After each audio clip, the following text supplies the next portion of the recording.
नमस्कार, आप देख रहे हैं संस्कृति टीवी। दोस्तों, दक्षिण भारत में अनेकों आकर्षक एवं पौराणिक मंदिर हैं। इन मंदिरों की आकृति, इनकी बनावट कुछ इस प्रकार की है कि यहाँ प्रवेश करते ही एक अद्वितीय अनुभूति होती है।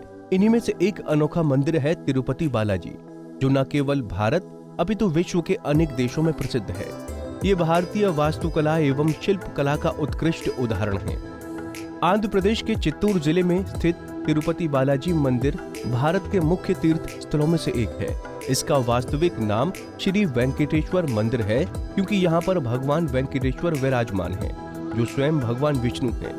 ये प्राचीन मंदिर तिरुपति पहाड़ की 7वीं चोटी पर स्थित है, जिसे वेंकटचला के नाम से जाना जाता है। ऐसा माना जाता है कि वेंकट पहाड़ी के स्वामित्व के कारण यहाँ भगवान विष्णु को वेंकटेश्वर कहा गया। तिरुपति बालाजी की शिल्प कला तो अद्भुत है ही, साथ ही इस मंदिर के विषय में कुछ ऐसे आश्चर्यजनक तथ्य और रहस्य हैं जिन्हें जानकर आप अवश्य ही भगवान वेंकटेश्वर के दर्शन के इच्छुक होंगे। आइए जानते हैं क्या है ये तथ्य। प्रतिमा की स्थिति। जब आप मंदिर के गर्भगृह में प्रवेश करते हैं तो आपको लगेगा कि भगवान श्री वेंकटेश्वर की प्रतिमा गर्भगृह के मध्य में स्थित है। आप वहां नतमस्तक होते हैं, भगवान की पूजा करते हैं, परंतु जैसे ही गर्भगृह से बाहर आएंगे तो अचंभित रह जाएंगे, क्योंकि बाहर आकर ऐसा प्रतीत होता है कि भगवान की प्रतिमा दाईं ओर स्थित है। रोचक ये है कि प्रतिमा को इस प्रकार स्थापित किया गया है कि मंदिर में आने वाले प्रत्येक भक्त का अनुभव समान ही रहता है। अब ये केवल भ्रम है या कोई और महिमा, इसका पता तो आज तक नहीं लग पाया है। स्त्री और पुरुष दोनों के वस्त्र धारण करते हैं भगवान वेंकटेश्वर। ऐसा माना जाता है कि भगवान के इस रूप में माँ लक्ष्मी भी सम्मानित हैं। इस कारण स्त्री और पुरुष दोनों के वस्त्रों को पहनाने की परंपरा है। बालाजी की प्रतिमा को आता है पसीना। मंदिर में भगवान की बहुत ही आकर्षक प्रतिमा है। ये एक विशेष पत्थर से बनी है, परंतु ये इतनी जीवित है कि ऐसा प्रतीत होता है कि जैसे भगवान स्वयं ही विराजमान है। ऐसा देखा गया है कि बालाजी की प्रतिमा को पसीना आता है। प्रतिमा पर पसीने की बूंदें देखी जाती हैं, इसीलिए मंदिर में तापमान कम रखा जाता है।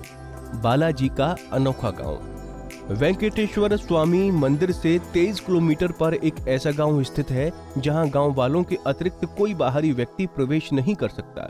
यहाँ के लोग बहुत ही अनुशासित हैं और नियमों का पालन करते हुए जीवन व्यतीत करते हैं।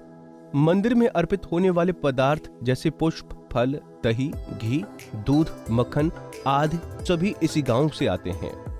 गुरुवार को चंदन लेप लगाया जाता है।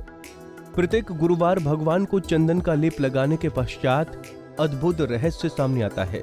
भगवान बालाजी का श्रृंगार हटाकर स्नान कराकर चंदन का लेप लगाया जाता है, और जब ये लेप हटाया जाता है तो बालाजी के हृदय पर एक चंदन के लेप में माँ लक्ष्मी जी की आकृति दिखाई देती है। मंदिर में ये दिया कभी नहीं बुझता। श्री वेंकटेश्वर स्वामी मंदिर में एक दिया सदैव जलता रहता है। आश्चर्यजनक ये है कि इस दीपक में कभी भी तेल या घी नहीं डाला जाता। यहाँ तक कि ये भी नहीं ज्ञात है कि इस दीपक को सबसे पहले कब और किसने प्रज्वलित किया था। पचाई कपूर।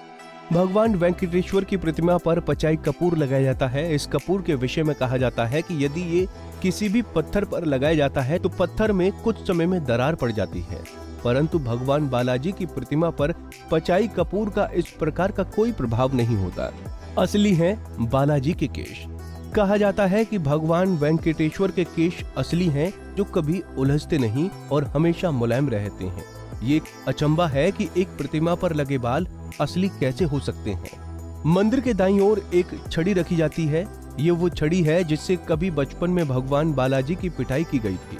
कल्पना कीजिए कि ये वो छड़ी है जिसने भगवान को स्पर्श किया था। पिटाई लगने से इस छड़ी से भगवान की ठोड़ी में चोट लग गई थी।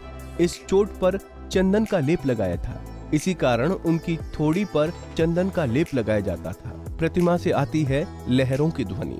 भगवान वेंकटेश्वर की प्रतिमा पर कान लगाकर सुने तो समुद्र की लहरों की ध्वनि सुनाई देती है।